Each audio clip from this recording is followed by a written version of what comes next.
राज्य दुष्काळाच्या उंबरठ्यावर असताना अजूनही सर्व मंडळांमध्ये पीक विम्याच्या अग्रिम भरपाईसाठी अधिसूचना निघाली नाही. तरी काही जिल्ह्यांमध्ये निघालेल्या अधिसूचनेमध्ये सर्व पिकांचा समावेश नाही. दुष्काळ स्थिती असतानाही सालाबादाप्रमाणे यंदाही सरकार आणि प्रशासनाच्या उदासीनतेमुळे शेतकऱ्यांमध्ये प्रचंड नाराजी आहे. दरम्यान कृषी मंत्री धनंजय मुंडे यांनी आपल्या बीड जिल्ह्यातील सर्वच मंडळांमध्ये पीक विम्याची अग्रिम भरपाईची अधिसूचना काढली. राज्यातील इतर जिल्ह्यामध्ये बीडप्रमाणेच भीषण परिस्थिती असतानाही दुर्लक्ष केले जात आहे. शेतकरी पीक विम्याच्या अग्रिम भरपाईसाठी तहसील आणि कृषी अधिकारी कार्यालयात खेट्या मारत आहेत, पण त्यांना टोलवाटोलवीची उत्तरं मिळत असल्याच्या तक्रारी वाढल्या आहेत. राज्यात सरासरीपेक्षा 13% कमी पाऊस आहे. राज्यातील 446 मंडलांमध्ये पावसात 21 दिवसांपेक्षा अधिकच खंड आहे. 15 ते 21 दिवस खंड पडलेल्या मंडलांची संख्या 608 आहे. यापैकी मराठवाड्यातील 33 मंडलांमध्ये 21 दिवसांपेक्षा अधिक तर 223 मंडलांमध्ये 15 ते 21 दिवसांचा खंड आहे. त्यातही सर्वात कमी पाऊस जालना जिल्ह्यात आहे.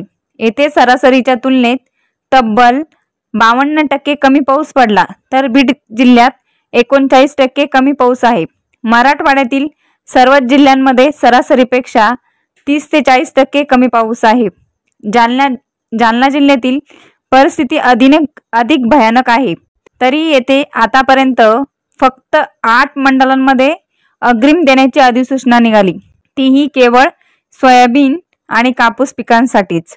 दुसरीकडे कृषी मंत्र्यांच्या बीड जिल्ह्यात सर्वच 86 मंडलांमध्ये पीक विम्याची अग्रिम भरपाई जाहीर झाली. विशेष म्हणजे सर्वेक्षण आणि जिल्हाधिकाऱ्यांची अधिसूचना निघण्याआधीच कृषी मंत्र्यांनी आपल्या जिल्ह्यात अग्रिम भरपाई जाहीर करून टाकली. त्यातही बीड जिल्ह्यातही मूग, उडीद आणि सोयाबीन पिकासाठी अधिसूचना काढली. कापूस आणि इतर बाबतची स्पष्टता नाही. अधिसूचना निघालेल्या जिल्ह्यांमध्ये सर्वच पिकांच्या अग्रिम भरपाईच्या अधिसूचना नाहीत. परभणी जिल्ह्यात आतापर्यंत 11 मंडलांमध्ये फक्त सोयाबीन, तर लातूरमधील 60 मंडलांमध्ये सोयाबीनसाठी अग्रिमची अधिसूचना निघाली. पण मराठवाड्यातील महत्त्वाचे पीक असलेल्या कापसाला अनेक जिल्ह्यांमध्ये आतापर्यंत अग्रिम भरपाईतून वगळल्याचे दिसते. पीक विमा, पीक पाहणी आणि अग्रिम भरपाईबाबत प्रचंड गोंधळ आणि शेतकऱ्यात नाराजी आहे. कृषी मंत्री आणि सरकार दुष्काळातही आपल्यासोबत दुजाभाव करून अन्याय करत आहेत, अशी भावना मराठवाड्यात आहे. दुष्काळ किंवा पावसात खंड पडल्यास हंगामातील प्रतिकूल परिस्थितीत या ट्रिगर अंतर्गत अग्रिम पीक विमा भरपाई मिळते. या ट्रिगर अंतर्गत 6 प्रॉक्सी ट्रिगर्स म्हणजे परिस्थिती घटक आहेत. 6 प्रॉक्सी ट्रिगर्स पैकी एक जरी ट्रिगर लागू झाला की पीक विम्याची अग्रिम भरपाई मिळू शकते. पण ही प्रक्रिया अगदी किचकट आहे. शेतकऱ्यांनाही त्यांची माहिती नाही. त्यामुळे यंदाच्या दुष्काळात वर्षातही आपल्या पीक विम्याच्या वंचित राहावे लागते की काय, अशी शंका शेतकऱ्यांच्या मनामध्ये आहे. प्रतिकूल परिस्थितीत ट्रिगर कधी लागू होतो?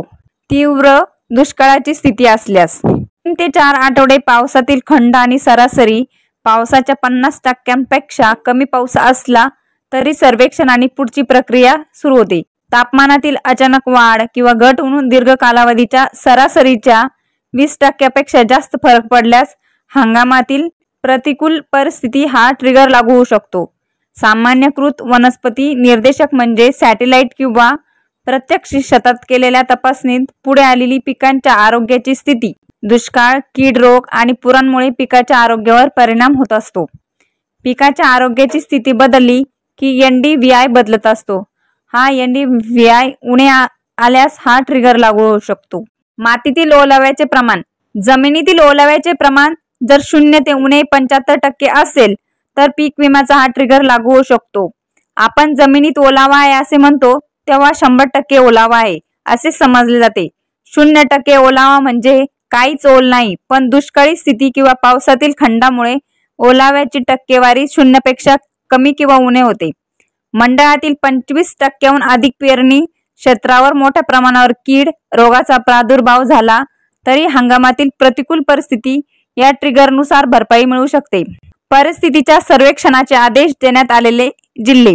नाशिक, जळगाव, नंदुरबार, धुळे, पुणे, नगर, सोलापूर, सातारा, सांगली, कोल्हापूर, छत्रपती संभाजीनगर, जालना, बीड, उस्मानाबाद, लातूर, नांदेड, परभणी, अमरावती, बुलढाणा, अकोला, वाशिम. सर्वेक्षण होऊन अग्रिम देण्याची अधिसूचना निघालेले जिल्हे: परभणी, बीड, पुणे, उस्मानाबाद, लातूर, नगर, जालना. अग्रिम भरपाईची प्रक्रिया: महसूल मंडळामध्ये मागील 7 वर्षाच्या सरासरी उत्पादनाच्या 50% अधिक घट अपेक्षित असल्यास अग्रिम भरपाई मिळू शकते. राज्य शासन, विमा कंपनी आणि शेतकरी प्रतिनिधी हे जिल्हाधिकारी यांचे आदेशाने संयुक्त सर्वे करतील. येणाऱ्या नुकसान भरपाईच्या रकमेच्या 25% आगाऊ रक्कम देण्यात येईल. अंतिम पीक कापणी प्रयोगांतर्गत देय नुकसान भरपाई रकमेतून ही दिलेली आगाऊ रक्कम वजा केली जाईल.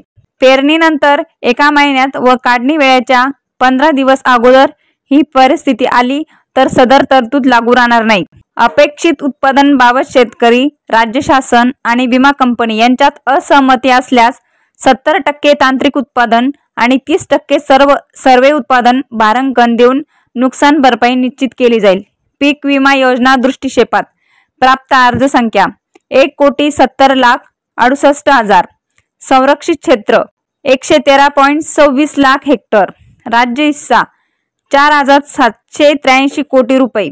केंद्र शासन हिस्सा 3,231 कोटी रुपये. शेतकरी हिस्सा 1 रुपयाप्रमाणे 1.71 कोटी रुपये.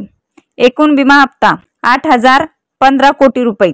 विमा संरक्षित रक्कम 54,851 कोटी रुपये.